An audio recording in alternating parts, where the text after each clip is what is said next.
Hello friends. आज आप देख रहे हैं एक्सेल फॉर बिगिनर पार्ट 3। ठीक है। इसके पहले आप लोगों ने देखा था एक्सेल बिगिनर फॉर पार्ट 2। ठीक है। तो अभी तक आप लोगों ने सीखा कि एक रिजल्ट अगर बनाना हो तो उसमें डेटा एंट्री कैसे किया जाता है। तो हम एक बार थोड़ा शॉर्ट में हम रिवीजन करेंगे। जैसे serial number, name of student, subject 1 2, subject 3, total. ठीक है। तो यहाँ तक हमने जो जर्नी सीखा, तो वो किस तरह से हमने डेटा को एंट्री किया। ठीक है। और इसके क्या तरीके थे, प्रोसेस क्या था, ये हमने एक्सेल फॉर बिगिनर पार्ट 2 में हमने बता दिया है। और आज हम बताएंगे कि एक्सेल फॉर बिगिनर पार्ट 3। ठीक है। तो इसमें हम सीखेंगे कि मैक्सिमम नंबर कैसे निकाला जाता है, मीन यानी मिनिमम नंबर कैसे हम निकालेंगे। और ठीक है, काउंट। ठीक है, फिर एवरेज, परसेंटेज, रिजल्ट और ग्रेड। ठीक है। तो स्टेप बाय स्टेप हम सीखते हुए चलेंगे और आगे बढ़ते हुए चलेंगे। अगर ये वीडियो आपको अच्छा लगे तो वीडियो को लाइक कर दीजिएगा। ठीक है। तो चले हम आगे प्रोसेस करते हैं। ये मैक्सिमम नंबर कैसे निकाला जाता है। तो मैक्सिमम नंबर निकालने के लिए एक्सेल में फार्मूला आते हैं। ठीक है। तो फार्मूला है क्या है, तो चलिए हम सीखते हैं। तो फार्मूला यूज़ करने से पहले एक्सेल में सबसे पहले इक्वल टू देना होता है। तो हम सबसे पहले इस सेल पे हम क्लिक करेंगे इसके। ठीक है। तो और इक्वल टू, ठीक, इसके बाद हम लिखेंगे मैक्स, MAX। ये कैपिटल में लिखेंगे दोस्तों। ठीक है। ये हम कैपिटल में लिखेंगे और यहाँ ब्रैकेट ओपन। ठीक, ब्रैकेट को ओपन करेंगे और हमें जिन सेल का, जैसे कि जो जिन सब्जेक्ट का हमें मैक्सिमम नंबर निकालना हो, तो उसके सेल को, उसके सेल के रेंज को हम लेंगे। जैसे सब्जेक्ट 1, सब्जेक्ट 2, सब्जेक्ट 3। ठीक है। तो इसका, इस सेल का रेंज क्या है, C2। तो C2 कॉलम देंगे। ठीक है। इसके बाद कहाँ तक, सब्जेक्ट 3 यानी E2। इसके बाद हम ब्रैकेट क्लोज करेंगे। ठीक, ये होगा formula equal to max C2:E2। इसके बाद हमें एंटर करना है। तो जैसे हम एंटर करेंगे तो इन तीनों सब्जेक्ट में जो सबसे अधिक नंबर है, मैक्सिमम नंबर जो है वो आपके सामने आ जाएगा। तो मैक्सिमम नंबर इन तीनों में सबसे बड़ा कौन है, 45, 87, 95। इनमें सबसे बड़ा कौन है, 95। तो 95 शो कर रहा है। और और इसके बाद हमें फिर दोबारा फॉर्मूला लगाने की आवश्यकता नहीं है। क्यों, क्योंकि आपको पता है, मैंने इस फॉर्मूले में पहले बताया था कि यहाँ पे एक छोटा सा, ये छोटा सा यहाँ छोटा सा एक बॉक्स दिख रहा है। ठीक है, डार्क कलर का। यहाँ जैसे आप माउस को लेकर जाइएगा तो यहाँ प्लस साइन हो जाएगा, और इस प्लस साइन को आते ही आप माउस के लेफ्ट बटन को क्लिक करते नीचे ड्रैग करिएगा तो ऑटोमेटिक ये कैलकुलेट कर देगा। ठीक है। सारे स्टूडेंट का डेटा यहाँ ऑटोमेटिक आ जाएगा। ठीक है। तो आप देख सकते हैं। ठीक है। सेम। अब इसके बाद हम मिनिमम नंबर निकालने का फॉर्मूला सीखेंगे। तो मिनिमम जो सबसे कम नंबर, जैसे कि हमें इन तीनों सब्जेक्ट में सबसे कम नंबर कौन सा सब्जेक्ट का है, 45, 87, 95। तो हमें सबसे कम नंबर कितना आ रहा है, 45। तो यहाँ मिनिमम नंबर कितना आना चाहिए, 45। तो चलो निकालना सीखते हैं कि 45 आ रहा है या नहीं आ रहा है। फॉर्मूला अगर सही होगा तो 45 आएगा, अगर फॉर्मूला गलत होगा तो 45 नहीं आएगा। तो चलिए सीखते हैं। तो सबसे फॉर्मूला, एक्सेल में फॉर्मूला लगाने के लिए हमें सबसे पहले इक्वल टू, इसके बाद हम लिखेगा मीन, जो कैपिटल। ठीक है। मीन, MIN, मीन, ये है ये इसका शॉर्ट फॉर्मूला है। और ब्रैकेट ओपन। ठीक है, ब्रैकेट को क्या करेंगे, ओपन करेंगे। और सेम चीज, सेम सेल को हम सेलेक्ट करेंगे, C2:E2। अभी हमने बताया E2, और इसके बाद से ब्रैकेट को क्लोज करेंगे। ठीक है। और इसके बाद एंटर करेंगे। तो जैसे हमने एंटर किया तो आप यहाँ देख सकते हैं कि सबसे कम नंबर कितना है, 45। तो हमने पहले बताया था, अगर फॉर्मूला सही होगा तो 45 आएगा।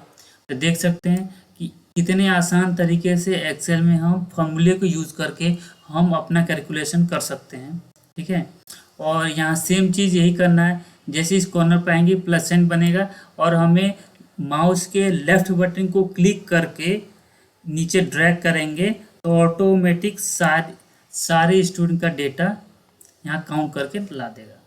तो आप देख सकते हैं कितने आसान तरीके से हमने मैक्सिमम नंबर निकाला, मिनिमम नंबर निकाला, और कितने आसान तरीके से।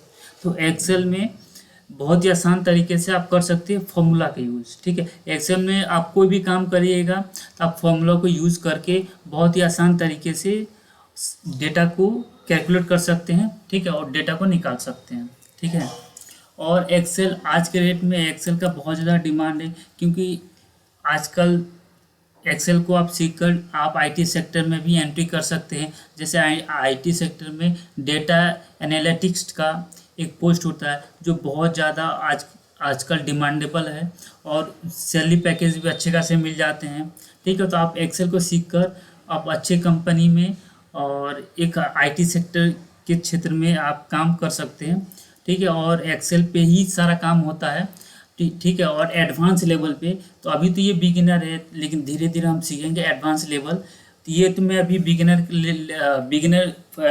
लिए बता रहा हूँ, लेकिन धीरे धीरे हम step by step advance level में जाएंगे, और वहाँ हम सीखेंगे एडवांस लेवल में किस तरह से आईटी सेक्टर में या इंडस्ट्री लेवल में एक्सेल पे कैसे किस तरह से काम होता है। उसके ऊपर प्रोजेक्ट मिलेंगे आपको बनाने के लिए, तो उस लेवल पे हम काम कर सकते हैं। ठीक है, चलिए अभी हम सीखते हैं काउंट। हमें ये काउंट करना है मतलब कितने सब्जेक्ट हैं। सब्जेक्ट 1, सब्जेक्ट 2, सब्जेक्ट 3, 3 सब्जेक्ट है, तो हमें काउंट करना था। यहाँ 3 आना चाहिए, तो हम काउंट कैसे करेंगे। तो इसके भी फॉर्मूले आते हैं, तो फॉर्मूले के काउंट के भी फॉर्मूले आते हैं। तो फॉर्मूला को यूज़ करने के लिए हम सबसे पहले क्या करना होगा, इक्वल टू देंगे। ठीक, उसके बाद हम क्या लिखेंगे, कैपिटल में काउंट। उसके बाद हम ब्रैकेट ओपन करेंगे, और उसके बाद सेल। ठीक है, C2:E2। ठीक, इसके बाद ब्रैकेट क्लोज और एंटर। तो देखो हमने इजीली फॉर्मूला को यूज़ किया, और यहाँ वो काउंट करके हमें दे दिया कितने सब्जेक्ट है, 1 2 3। तो इसी तरह से हमें एक्सेल में डेटा एंट्री करना पड़ता है। ठीक है, और इसका बहुत ज़्यादा यूज है। तो आप देख सकते हैं काउंट, और जैसे कि आपको सबको पता है कि सारे स्टूडेंट हैं, और सारे स्टूडेंट के सारे एक ही सब्जेक्ट है, उतने ही सब्जेक्ट है, सब्जेक्ट 1 2 3, तो ऑटोमेटिक क्या होगा, सबके 3 आने चाहिए। 3 आ गया। ठीक है, तो आज उसके बाद हम सीखते हैं एवरेज। तो एवरेज कैसे निकाला जाता है। तो एवरेज निकालने के लिए भी फॉर्मूला है। ठीक है, तो एवरेज अभी हमें एवरेज निकालना किसका, सब्जेक्टों का। ठीक है, कि एवरेज निकालना है। ठीक है, तो चलिए एवरेज निकालने क्या फार्मूला होंगे। तो एवरेज निकालने के लिए हमें फार्मूला लगाना है। तो सबसे पहले हम इक्वल टू देंगे और एवरेज लिखेंगे, एवरेज। ठीक है, ब्रैकेट ओपन और ब्रैकेट, और उसके बाद से C2+E2 और ब्रैकेट क्लोज, और ऑटोमेटिक देख सकते हैं आप यहाँ एवरेज आ गया। ठीक है, इन तीनों सब्जेक्ट का एवरेज, इन तीनों से जो 45, 87, 95, इन तीनों का हम एवरेज किए तो कितना है, 75। तीनों का एवरेज कितना है, 75। ठीक है, और सिंपली है, पता है कि आपको ये ऑटोमेटिक यहाँ इसको पकड़ेंगे और ड्रैग करेंगे तो ऑटोमेटिक सबका क्या हो जाएगा। यहाँ नंबर्स में आ रहे हैं, तो देखो अब सही है, तो सबका एवरेज आ गया।